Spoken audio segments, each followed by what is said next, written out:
नमस्कार बेटा, मैं सीमा कौशिक अध्यापन चैनल पर एक बार पुनः आपका स्वागत करती हूँ। आज मैं आपके लिए लेकर आई हूँ पाठ ततारा वामीरो।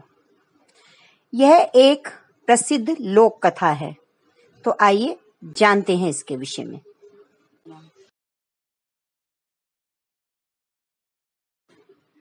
बेटा, इस पाठ के लेखक हैं लीलाधर मंडलोई। लीलाधर मंडलोई का जन्म 1954 की जन्माष्टमी के दिन छिंदवाड़ा जिले के एक छोटे से गांव गुढ़ी में हुआ था। लीलाधर मंडलोई की शिक्षा दीक्षा भोपाल और रायपुर में हुई। प्रसारण की उच्च शिक्षा के लिए 1987 में कॉमनवेल्थ रिलेशन ट्रस्ट लंदन की ओर से इन्हें आमंत्रित किया गया। मंडलोई मूलतः कवि हैं। उनकी कविताओं में छत्तीसगढ़ अंचल की बोली की मिठास और वहां के जनजीवन का सजीव चित्रण किया गया है। अंडमान निकोबार पर लिखी उनकी यह रचना अपने आप में एक समाज शास्त्रीय अध्ययन भी है।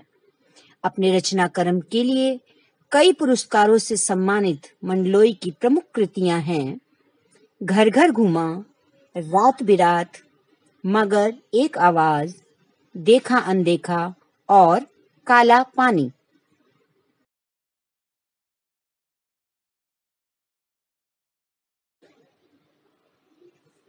आइए अब जानते हैं पाठ का भावार्थ।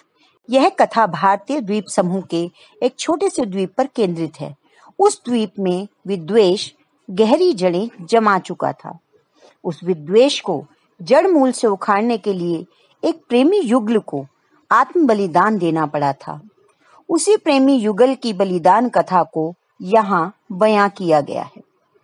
क्योंकि प्रेम सबको जोड़ता है और घृणा दूरी बढ़ाती है, इसलिए जो समाज के लिए अपने प्रेम का, अपने जीवन तक का बलिदान करता है, समाज भी उसके बलिदान को व्यर्थ नहीं जाने देता और लोग उसे एक मिसाल के रूप में याद रखते हैं।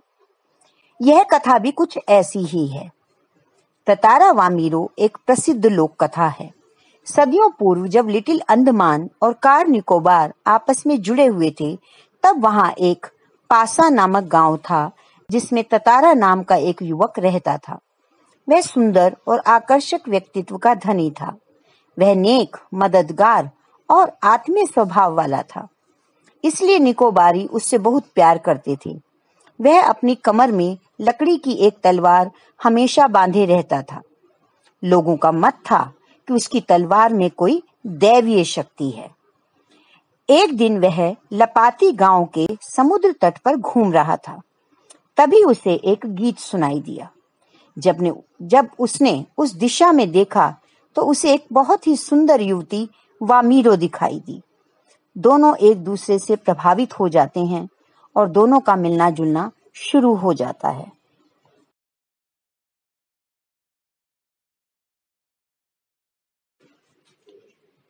दोनों के भीतर एक गहरा अनवरत समर्पण था, पर दोनों का गांव अलग अलग था।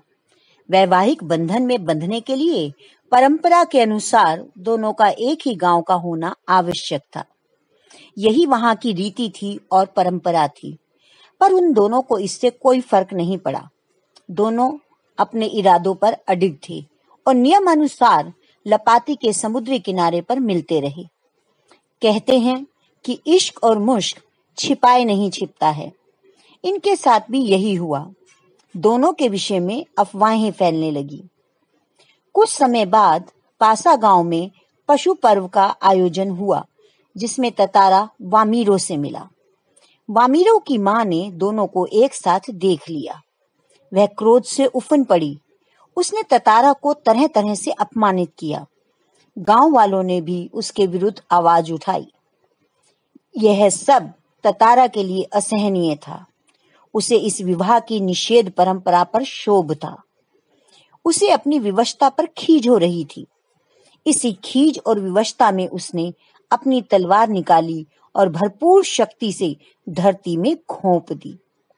फिर अपनी पूरी ताकत से वह उसे खींचने लगा। वह पसीने से नहा उठा। गांव वाले घबराए हुए थे। वह तलवार को अपनी तरफ खींचते खींचते दूर तक पहुंच गया और अचानक जहां तक लकीर खिंच गई थी वहां से धरती फटने लगी और देखते ही देखते द्वीप 2 टुकड़ों में विभक्त हो गया। ततारा की तरफ का द्वीप समुद्र में धंसने लगा।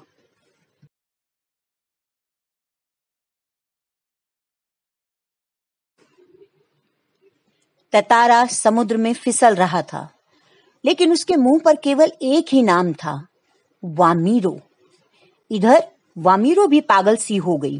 वह घंटों वहां बैठी रहती जहां ततारा उससे अलग हुआ था। उसने खाना पीना छोड़ दिया था और वह अपने परिवार से भी अलग हो गई थी। लोगों को उसका कोई सुराग तक नहीं मिला। आज वह दोनों ही नहीं हैं, पर उनकी प्रेम कथा घर घर सुनाई जाती है। निकोबारी भी इस घटना के बाद दूसरे गांव में भी आपसी वैवाहिक संबंध करने लगे।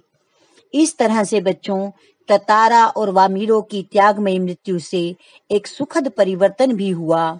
उनका बलिदान व्यर्थ नहीं गया।